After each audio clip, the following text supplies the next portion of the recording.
તો એના પછી આવે છે આપણું સૌથી પહેલું ઉદાહરણ, ઉદાહરણ નંબર 1. તો ઉદાહરણ નંબર 1 કંઈક આવું આપેલું છે કે બિંદુઓ 3 2 -2 -3 અને 2 3 એક ત્રિકોણ બનાવશે. જો હા તો રચાયેલ ત્રિકોણનો પ્રકાર જણાવો.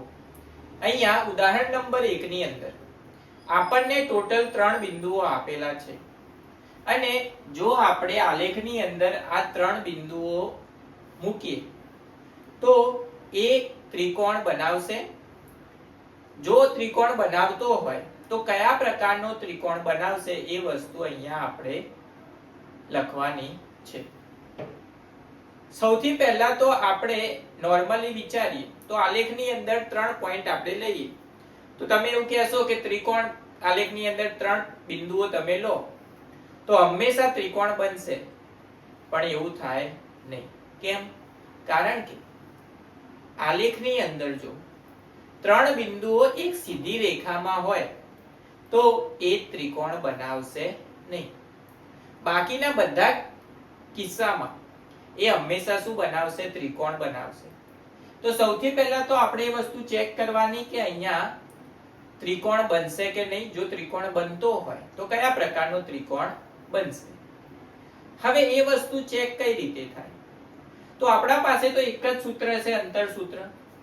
તો અંતર સૂત્રનો ઉપયોગ કરીશું. એટલે કે આ જે 3 બિંદુઓ આપેલા છે એ ત્રણેય બિંદુઓ માટે આપણે સૌથી પહેલા તો ત્રણેય બિંદુઓને આપણે નામ આપી દઈએ. સૌથી પહેલા આપણે લઈ લઈએ બિંદુ P 3 2. એના પછી બીજું બિંદુ લઈ લઈએ Q -2 -3 અને ત્રીજું બિંદુ આપણે લઈ લઈએ R 2 અને 3. હવે આપણે શું કરવાનું? તો બે બિંદુઓ વચ્ચેનું શું શોધવાનું? અંતર શોધવાનું અને એ અંતરને સરખાવવાનું. તો આપણને શું મળશે? આપણો જવાબ મળશે. કઈ રીતે?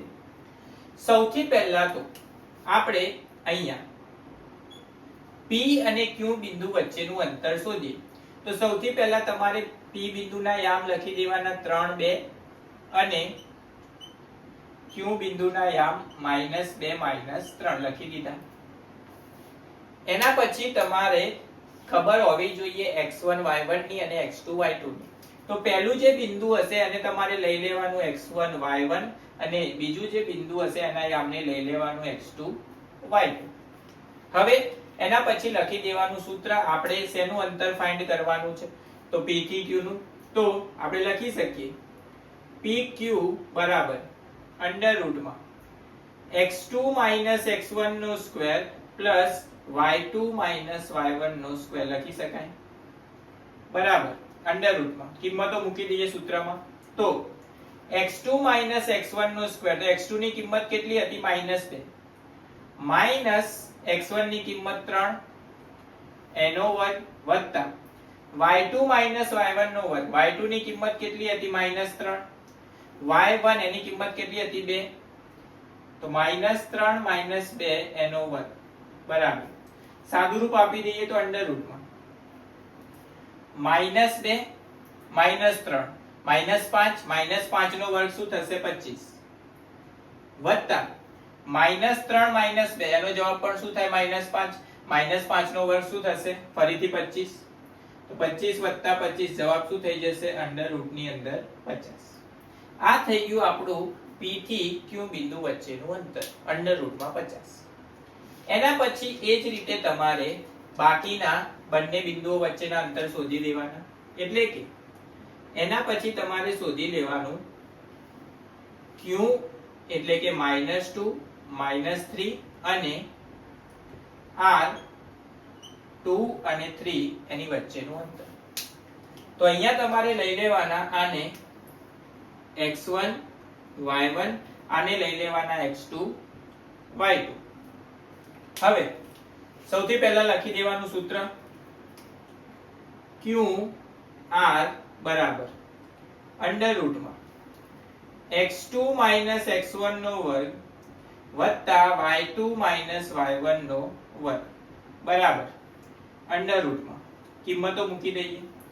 x2 એની કિંમત કેટલી હતી? 2 માઈનસ x1 ની કિંમત -2. હવે જુઓ અહીંયા માઈનસ પહેલેથી હતું જ, આનું માઈનસ આવશે તો માઈનસ માઈનસ શું થઈ જશે, +2 નો સ્ક્વેર. માઈનસ પ્લસ ની ખાસ ધ્યાન રાખવાનું અહીંયા. પ્લસ કૌંસમાં y2 એની કિંમત કેટલી હતી, 3 માઈનસ y1 એની કિંમત કેટલી હતી, -3. અહીંયા માઈનસ પહેલેથી જ છે તો માઈનસ માઈનસ શું થઈ જશે, +3 નો સ્ક્વેર. ગણતરી કરી લઈએ. 2 + 2 કેટલા થશે, 4. 4 નો સ્ક્વેર શું થશે, 16 પ્લસ 3 + 3 6. 6 નો સ્ક્વેર 36. તો અહીંયા અંડર રૂટ ની અંદર આપણો જવાબ આવી જશે 16 + 36 કેટલા થઈ જશે, 52. તો Q અને R એ બે બિંદુ વચ્ચેનું અંતર કેટલું મળ્યું, અંડર રૂટમાં 52. હવે તે જ રીતે તમારે P અને R વચ્ચેનું અંતર શોધી લેવાનું. તો P બિંદુના યામ કયા છે, તો કે 3 અને 2, અને R બિંદુના યામ 2 અને 3. ફરીથી એના જ વસ્તુ કરવાની. P બિંદુના યામને લઈ લઈએ આપણે x1 y1, આને લઈ લઈએ x2 y2. સૂત્ર લખી દેવાનું. P થી R નું અંતર શોધવાનું. તો લખી શકાય PR બરાબર અંડર રૂટમાં x2 - x1 નો વર્ગ વત્તા y2 - y1 નો વર્ગ. સૂત્રની અંદર કિંમતો મૂકી દઈએ અને સાદું રૂપ આપી દઈએ અંડર રૂટમાં.